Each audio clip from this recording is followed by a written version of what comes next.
यहाँ पर लोग क्यों मरते हैं वो किसी को नहीं पता, बस रिपोर्ट में ड्राउनिंग ही आता है। ये बात मैं नहीं बोल रहा, ये बात खुद गरिमा शइकिया गर्ग यानी जुबिन दा के पत्नी ने कहा है।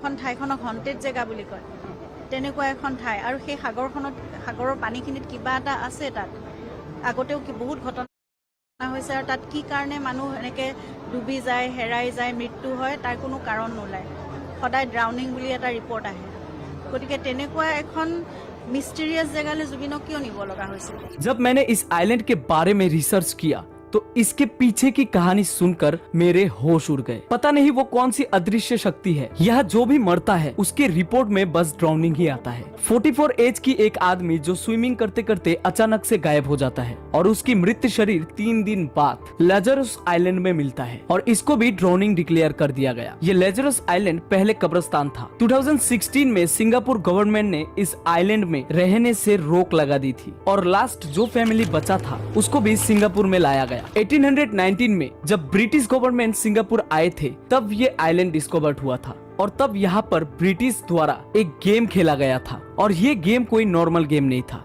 ये गेम था द ह्यूमन चेस बोर्ड। इस चेस बोर्ड पर पासों की जगह इंसानों को खड़ा कर दिया जाता था और जो भी इस गेम में हारता था उसका सिर धड़ से अलग कर दिया जाता था और बॉडी को पानी में फेंक दिया जाता था। फिर सेंट जोन्स और लेजरस आइलैंड को क्वारंटाइन जोन के तौर पर यूज किया गया। उस वक्त अगर किसी को कोलेरा, मलेरिया या फिर बेरीबेरी जैसे महामारी होता था तो उनको लोगों से दूर उन आइलैंड पर छोड़ दिया जाता था। क्वारंटाइन के वक्त अगर वहाँ पर कोई मरता था तो उनको वहीं पे दफना दिया जाता था या फिर समंदर में फेंक दिया जाता था। इस आइलैंड को दुनिया के सबसे बड़े क्वारंटाइन जोन के नाम पर भी जाना जाता है। उस दौर पर उस आइलैंड पे अराउंड 6000 इंसानों को वहाँ क्वारंटाइन के लिए छोड़ा गया था। उसके बाद 1904 से 1914 के बीच यहाँ एक बड़ी आग लगी थी जिससे पूरा आइलैंड जल गया था। पेड़ पौधों के साथ वो क्वारंटाइन जोन भी जल गया था और उसके साथ 6000 इंसान भी जलकर खाक हो गए थे। जब ब्रिटिश वहाँ से चले गए तब सिंगापुर गवर्नमेंट ने इन आइलैंड्स को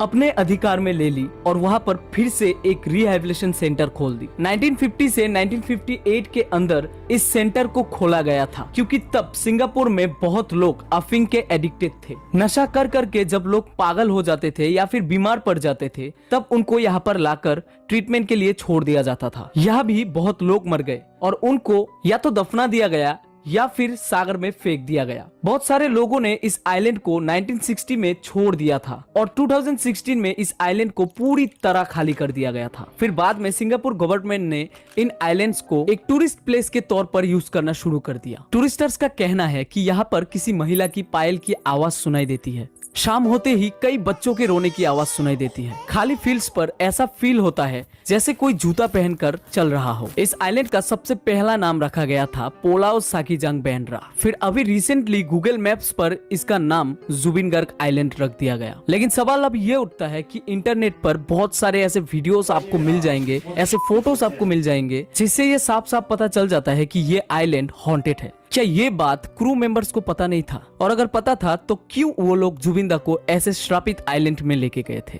आप लोगों का इस बारे में क्या कहना है कमेंट करके जरूर बोलना और अगर वीडियो पसंद आया तो इस वीडियो को एक लाइक करके चैनल को सब्सक्राइब जरूर कर देना क्योंकि इस चैनल में आपको true crime stories, documentaries, true horror stories मिलते रहेंगे।